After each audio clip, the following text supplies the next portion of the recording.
document, you discussed and analyzed quiet weapons for silent wars. And it is really a very huge attack on humanity through electromagnetic radiation. What is the purpose of electromagnetic radiation and how to fight against it? Well, on Saturday there's the best part of an hour of very concentrated information at the end of part 3, where I go into all this, and there's a heck of a lot of dots to connect. But to keep it brief, they are developing a technological sub-reality. By that I mean they are creating a technological network which is based on what is called smart technology. The reason so many things are called smart today is because it's all part of the same network of control of humanity by technology. We now have people like the global spokesman for Frankenstein, Ray Kurzweil, an executive at Google, who is saying that the human brain will be attached to what he calls the cloud, the technological sub-reality, by 2030. And we're now in 2017, of course. And these are his words, and that once that connection starts, over a period, humans will do less and less of the thinking, and artificial intelligence will do more and more through the cloud and the technological connection, until there is no human thinking anymore, and it's all artificial intelligence. Now, why would they tell us this? Because of the sales pitch. The sales pitch is it will make us superhuman. It will make us beyond anything we've ever believed we can be. It will not make us superhuman, it will make us subhuman, because we will now be artificial intelligence and not human intelligence. They don't tell you that, even though they know it. And so then, so in that sense, Ray Kurzweil is the bad cop who's coming out with it. I was saying it's a good thing. And then you've got people like Elon Musk, the co-founder of PayPal, and he puts rockets and satellites up through his SpaceX organization, Tesla cars he runs and all that stuff. And he's saying actually attaching humans to technology and being controlled by robots is a really bad thing. But then he goes on to say, but if we're not going to be controlled by machines, i.e. the Matrix, we're not going to be controlled by machines, then we've got to be attached to artificial intelligence, or the machines will become more intelligent than us and take over. So why are we developing artificial intelligence going to take over us? How about stopping that? But that's never an option. The outcome is always, oh, it's a great thing to be attached to artificial intelligence, or, well, it's not a great thing, but we have to do it because it will take over anyway. So what we're seeing is this technological sub-reality, and part of it is to vastly increase the radiation in the atmosphere and to change the atmosphere dramatically. This is not the only reason. There are much deeper and more far out reasons why they're doing it. But what people don't realize is, if you're going to be attached to a cloud of artificial intelligence, then that cloud needs to be everywhere. It needs to be everywhere on the planet. No one excluded, no area excluded. And this is why people in the high-tech industry, not least Facebook, I mean, Facebook, that's just a social media. That's where you say hello to your mum, isn't it? No, that's the front.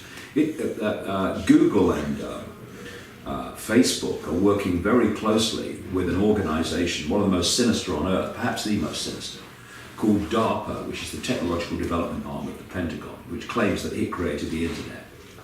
Also does things like death ray. It's a very nice organization. And they are the driver. DARPA is the driver of this transhumanist agenda, this sub-reality agenda using technology. and Google and Facebook are fundamentally involved. And Elon Musk, ironically, with his SpaceX operation, is shooting up rockets with satellites on them to bathe the entirety of the Earth in Wi-Fi. And what they're saying, it's not fair that someone in the Gobi Desert or in the Sahara Desert doesn't have Wi-Fi. It's not fair. So we've got to put it everywhere, right? So they're shooting up there. But you remember last year, one of Musk's rockets exploded when it was about to be launched at Cape Canaveral. Well, what it was about to do was carry a Facebook satellite into space to bathe vast areas of sub-Saharan Africa in Wi-Fi. And as economists have pointed out, there is no economic payback whatsoever from putting Wi-Fi in areas of the world where there are very few people, and very few people still now or even want to use it. But they're still doing it. And to give people an idea of the scale, an Indian rocket was sent up not long ago, which broke the record for launching the most satellites in one rocket launch, 104. They don't, tell us in the newspapers all the satellites that are going up. And what are they doing? They're not shooting outwards, they're shooting inwards. And they're all part of creating this sub-reality. So this is what is happening. And of course, the vast increase in atmospheric radiation has an impact upon the human mind, impact on human emotion, and impact on human health, because what is the body? It is an electromagnetic radiation field, so it's got to be impacted upon when the radiation field that we are interacting with is changing because of technological intervention. And these are the levels of what's going on that are way beyond Donald Trump and even the French election. And I'm not saying they're not important, they are relevant because of their immediate impact and what have you. But they want us to focus on who's going to be French president and who's going to be American president and all the rest of it, because then we don't widen our focus and look into these areas we're talking about now, which is how our very atmosphere is being changed in line with an agenda of human control that involves connecting humanity to technology. And it's happening. It's happening. This is what the getting people addicted to technology and smartphones is all about. We're being taken along a journey. Get them addicted to things they hold, then move to things they wear, smart watches and Google Glass and Bluetooth on your ear. Get them on the body, and the next stage then is we'll get them in the body, and that's what's happening now. Internal microchips. I've just come, like I say, just come down from Sweden, and they're being microchipped in Sweden. There was a guy came to the event that had been microchipped in his hand, so that he could work at this particular place, and he could open a door without having to push it. Oh, isn't that great? Let's get microchips. Let's get externally controlled. Why? Well, the door will open when I walk towards it. I don't have to push it anymore. Ain't life great? And it's madness. But it's happening in Sweden, and it's happening in other places.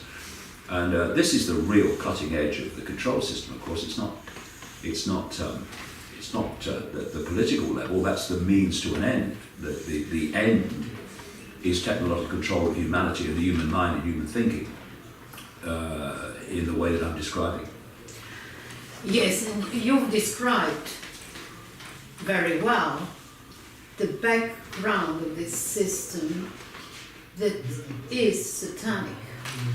And what is the connection between Satanism and pedophilia that are the main phenomena in the New World Order? We see it from clandestine males that I think only 10% was released, and it was all about that.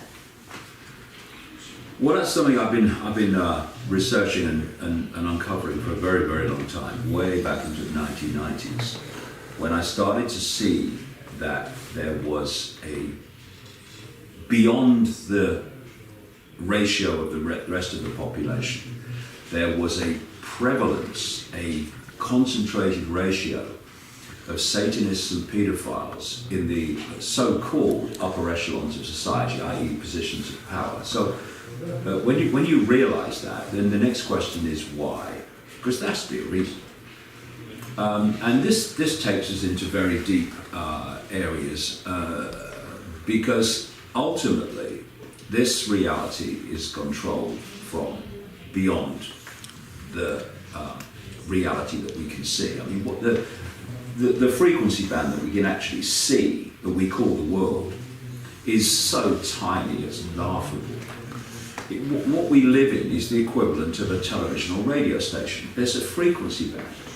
You know, you get a radio and you tune it to a frequency, you get that radio station.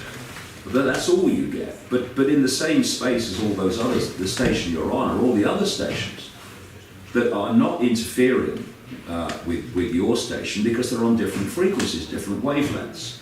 And so we are living, if you like, in a radio television station frequency band, which is interpenetrated by all the other frequency bands of life existence, which do not interfere with us unless they're very close on the dial.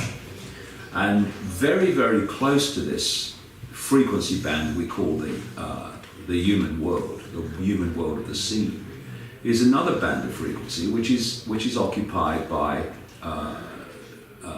entities that don't take a human form. They take many different forms. One of the dominant ones, if not the most dominant one in relation to Earth manipulation, takes a reptilian form. And these entities feed off human energy. You see, in the Matrix movie series, there was so much truth hidden as sci-fi. And one of them was the machines feeding off human energy. That's where they got the power from. All those babies being vampired of their energy by the machines to empower them. And this force feeds off human energy, and it feeds off human energy within a certain frequency band, a frequency band that relates to it. You can only absorb energy on the frequency band that you're on. Otherwise, they, like radio stations, they pass through each other and can't be absorbed. And the frequency band of this manipulative force is what I call low vibrational human emotion. It's all based around the base emotion of fear, anxiety, depression, violence, in its most extreme form, what we call psychopathic behavior, all of this. But the energy that this force wants more than any other is the energy of children, pre-puberty children. And so the paedophile, particularly the paedophile of these particular families that are in control, they are possessed by these entities. These entities infest their energetic field. So when they're having sex and abusing children, the entity is drawing off the child's energy, which is a kind of, if you like, nectar to this force. And what's interesting, because if you're going to understand something today, and you're going to confirm it almost, then you need to look into what we call the past and see if the same things were happening then. And if you talk to the shaman around the world, they all describe the same process. That this force manipulating human society, which they all in different cultures have different names for, like the Islamic belief system calls them the jinn, and the Gnostic belief system calls them the archons, and they describe them in the same way, just different names. They describe how they feed off human energy, and how they feed their prized energy is the energy of children. So when we have these ancient stories of sacrificing young virgins to the gods, young virgins is just code for children. They were children. And this is why when I've done endless research in America and Europe and Britain about Satanism and how these human sacrifice rituals still go on, why children is the sacrifice that they want more than any other. And they have people, women, held in captivity around the world, and they're given a name. They're called breeders. I've found this phenomenon everywhere. And what they do is they hold them in captivity, they impregnate them, they either abort the fetus or let the child be born. Now, because they've been in captivity, the system doesn't know that child's been born, has no idea that child exists, and then they're sacrificed in rituals. I know it's fantastic for many people listening to this, probably most people, that this is happening in the world that they perceive to be how things are. This is what happens in the shadows.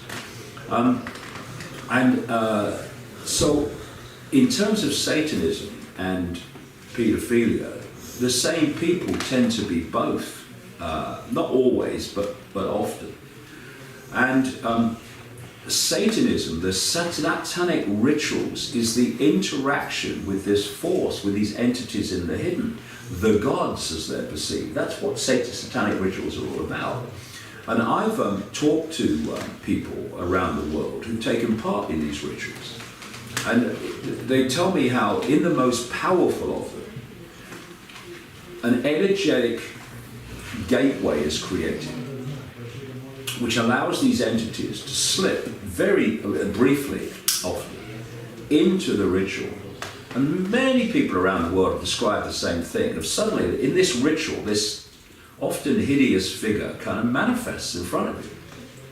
Because to come from the frequency band that they're on into our frequency band demands a massive amount of energy to make that connection.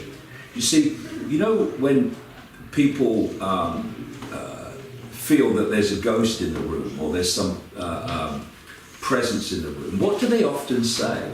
The room went really cold. Why? Because for that entity to manifest in any way in our reality, it draws the energy to itself to make that transition. And as it draws energy to itself, it takes energy out of the place where you are in the form of heat. That's why the room goes cold. And it's the same kind of process that I'm talking about in these rituals. And so some of the most famous people in the world, including the British royal family, it's all in my books, including former British prime ministers and ministers, including people like George Bush and another guy, Alan Greenspan, the long-time head for a long period of the Federal Reserve in America, the privately owned Central Bank of America. They've all been named to me many times, especially the British royal family, as taking part in satanic ritual sacrifice, which fits the whole story when you look into the background of these people. It fits. Now, here's the point. If you have so little or no empathy, you have no capacity for compassion to the point where you can torture and sacrifice a child, what limits are there in what you will do in your behavior? Pepper bombing cities full of civilians, as in the Middle East over and over again, and they're doing it now in Mosul, or they're doing it now in Raqqa, creating world wars that create mass death, destruction and suffering. That's only a problem if you have an emotional comeback, if you have an emotional consequence. If you have no emotional consequence, and these people don't, this is why they can do this to children and have no emotional comeback, then there are no limits. Compassion, empathy, is the fail-safe mechanism of human behavior. It's what stops people doing things, because they can put themselves in the place of the people who are the victims of what they would potentially do. So they won't do it, because the empathy stops them. You imagine no empathy. You can do anything to anyone and you have no empathy whatsoever, no emotional consequence. This is the people we're dealing with. These are the people running NATO. These are the people running the European Union. These are the people running countries. These are the people running Britain. They're certainly the people running the United States. They are machine-like. They are software-like, rather than human-like, in the sense that we perceive human. And once that penny drops, people stop judging what these people will do by what they would do. The great dismissal that I've heard over the years is when you're explaining the scale and the depth and the depravity of what goes on, they say, they would never do that. No, you would never do that. Not only will they do it, they get a rush from it. It's very hard, I know, for people to appreciate this, the depth and the scale of what we call evil that's behind world events. And what is evil? In English, if you spell evil backwards, it's the word live. Evil is an inversion of life. And this is why, because it's an inversion of life, this is why they're obsessed with death. This is why Satanists do their rituals in churchyards and what have you. This is why they do sacrifices, or one reason. They're obsessed with death. Because death has a frequency, and it's a frequency they can absorb. Whereas life and love and compassion and empathy are all high frequencies they can't absorb. That's why they don't want a world of love and empathy and compassion, because it's denying their energetic sustenance. And here's a point. I've noticed very clearly, as the years have gone on, that there is a clear global campaign to delete empathy. To delete empathy. And one of the main ways they're doing it is violent computer games. Kids play violent computer games, and it's about killing and all the rest of it. You are deleting empathy, and that's what they want. So if we want to stop it happening, let's be empathetic.